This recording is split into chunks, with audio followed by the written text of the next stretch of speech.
Alors, aujourd'hui, on plonge dans un sujet assez incroyable quand même, l'idée que pendant la guerre froide, eh bien, le gouvernement américain a sérieusement financé des programmes secrets pour explorer l'espionnage psychique. Oui, oui, utiliser la perception extrasensorielle comme outil de renseignement.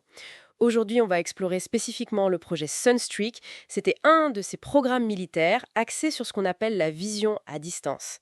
Et pour ça, on va s'appuyer sur des extraits d'un livre de Seven Sense de Lynn Buchanan, qui dit être un ancien de ces unités, et aussi sur un article du Times of India qui lui relaie des infos de dossiers déclassés de la CIA. Notre objectif, c'est de comprendre un peu ce qu'étaient ces programmes, comment ils étaient censés fonctionner, et puis d'examiner une des affirmations les plus folles qui en serait sortie, la localisation potentielle de l'Arche d'Alliance. Oui, absolument. Et pour bien situer Sunstreak, faut comprendre que ça ne sort pas de nulle part. Ça s'inscrit dans toute une lignée de projets américains, ça remonte même aux années 70, on pense à Stargate par exemple. L'objectif général, c'était vraiment d'exploiter ce qu'on appelle la perception extrasensorielle, l'ISP, pour des missions d'espionnage. Euh, Visualiser des sites soviétiques secrets, retrouver des personnes disparues, ce genre de choses. Sunstreak, lui, il a surtout opéré à la fin des années 80. C'était sous l'égide de la DIAID, l'Agence de renseignement de la défense, mais la CIA était aussi un peu dans le coup. Le but était clair, obtenir des infos inaccessibles par les moyens, disons, conventionnels. D'accord. Mais alors, comment ça marchait en pratique, cette vision à distance? J'imagine mal un bureau rempli d'espions en pleine méditation. Non, non, c'était plus structuré que ça, enfin, ils essayaient. La méthode la plus connue, et celle que décrit Buchanan, c'est le Controlled Remote Viewing, le CRV. Ça a été développé par des chercheurs comme Ingo Swann et Al Puthoff au Stanford Research Institute. L'idée forte derrière ça, c'était que la vision à distance n'était pas forcément un don inné, mais plutôt une compétence Une compétence. qu'on pouvait apprendre. Exactement, une compétence qui pouvait s'apprendre et surtout se systématiser. Les visionneurs, comme on les appelait, ils recevaient des coordonnées géographiques ou parfois juste des indices très abstraits mais sans aucun contexte. Et à partir de là, ils devaient suivre un protocole assez rigide pour, disons, laisser leur subconscient capter l'information liée à cette cible et ensuite la traduire. La traduire.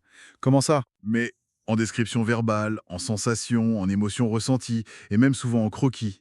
Ils utilisaient des outils de base, comme les idéogrammes. Des idéogrammes, ouais. Oui, des sortes de gribouillis très rapides, presque automatiques, qui étaient censés représenter des concepts fondamentaux comme structure, eau, terre, énergie, mouvement. C'était le point de départ pour ensuite développer une perception plus détaillée. Une approche quasi scientifique pour quelque chose d'aussi éthéré. Et Buchanan y raconte des réussites assez spectaculaires avec ça, non? Effectivement, il donne des exemples assez frappants. Il parle notamment de l'opération Eagle Claw en 1980, la tentative ratée pour libérer les otages américains en Iran. Apparemment, une visionneuse de l'unité aurait décrit le crash des hélicoptères dans le désert peu de temps avant que la nouvelle officielle n'arrive par les canaux normaux. Ah oui, quand même. Ou un autre cas célèbre qu'il mentionne, l'attentat de Lockerbie, le vol Panam 103. L'unité aurait, selon lui, aidé à identifier l'emplacement de la bombe dans la soute de l'avion avant même l'explosion. Ce sont des récits très forts, c'est sûr. Oui, difficile de ne pas être interpellé par ce genre d'exemple. Mais alors, si ça marchait si bien, pourquoi est-ce que ces programmes ont été arrêtés? Ben voilà, c'est là que l'histoire se complique. L'article du Times of India, justement, il mentionne une évaluation assez critique qui a été faite par la CIA et rendue publique en 1995. Ce rapport concluait que, bon, malgré quelques résultats anecdotiques intrigants, la vision à distance n'avait jamais vraiment prouvé de manière fiable et constante son utilité comme outil de renseignement opérationnel. Ah, donc officiellement, ça ne marchait pas si bien que ça. Disons que les résultats étaient jugés trop irréguliers, trop difficiles à vérifier indépendamment. Et puis, ça manquait de rigueur scientifique selon les critères de l'époque. Donc ce scepticisme officiel, combiné à la fin de la guerre froide aussi, a conduit à la coupe des financements et à la dissolution de ces unités au milieu des années 90. D'accord. On a donc cette tension très nette entre les expériences vécues par certains participants qui semblaient convaincus Absolument. mhm, et le verdict beaucoup plus réservé, voire négatif, des évaluations officielles. C'est tout à fait ça. Une tension fascinante. Et cette tension, elle atteint un sommet avec cette histoire incroyable d'Arche d'Alliance qui a été révélée grâce aux documents déclassifiés cités par le Times of India. Racontez-nous ça. Alors, ça se passe en 1988, pendant une session du projet Sunstreak. Un visionneur, identifié seulement par son matricule, le numéro 032, reçoit une mission, se concentrer sur des coordonnées spécifiques. Il ne sait absolument pas ce qu'il cherche. Et là, ils se mettent à décrire un contenant. Il parle de bois recouvert ou orné d'or et d'argent. Il décrit des figures d'anges avec 6 ailes. Des chérubins, comme dans la Bible. Exactement. Il mentionne une forme qui lui fait penser à un cercueil et il situe cet objet caché sous terre dans un lieu sombre, humide et gardé par ce qu'il appelle des entités. Et la description est juste stupéfiante de précision par rapport à l'Arche d'Alliance biblique. C'est complètement fou d'imaginer tomber là-dessus par vision à distance. La correspondance est troublante, c'est le moins qu'on puisse dire. Et ce n'est pas tout. Le visionneur perçoit ainsi des éléments de contexte autour. Ah oui, Lesquels? il décrit une structure avec un dôme à proximité. Ça fait penser à une mosquée peut-être. Il entend aussi des gens parler arabe aux alentours. Tout ça pointe assez clairement vers une localisation probable quelque part au Moyen-Orient. Incroyable. Mais qu'est-ce que l'armée ou la DIA a fait de cette information? Est-ce qu'ils ont cherché à vérifier? Est-ce qu'il y a eu des suites? Eh bien, c'est là que le mystère reste entier. Les documents déclassifiés qui rapportent cette session s'arrêtent là. On n'a aucune information sur la manière dont cette découverte a été reçue. Est-ce qu'elle a été jugée crédible? Est-ce qu'il y a eu des tentatives, même discrètes, de vérification sur le terrain? Ou est-ce que ça a juste été classé comme une bizarrerie de plus?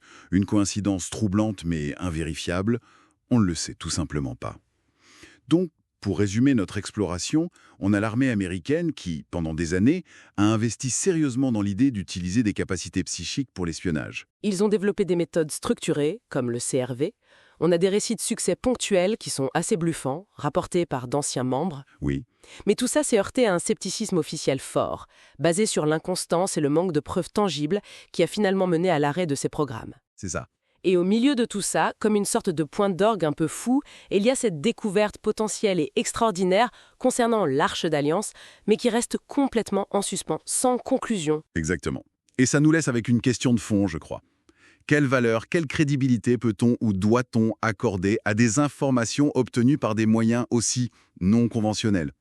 Surtout quand ces informations touchent à des objets ou des mystères aussi chargés de légendes et d'histoires que l'Arche d'Alliance.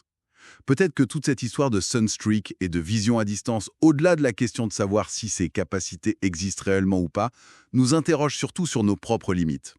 Les limites de notre science, de nos méthodes d'évaluation face à ce qui sort de l'ordinaire. Notre rapport à l'inconnu, à l'inexpliqué. Voilà. Et cette interrogation, elle dépasse largement le cadre de ces anciens programmes militaires secrets, finalement. C'est une question qui reste ouverte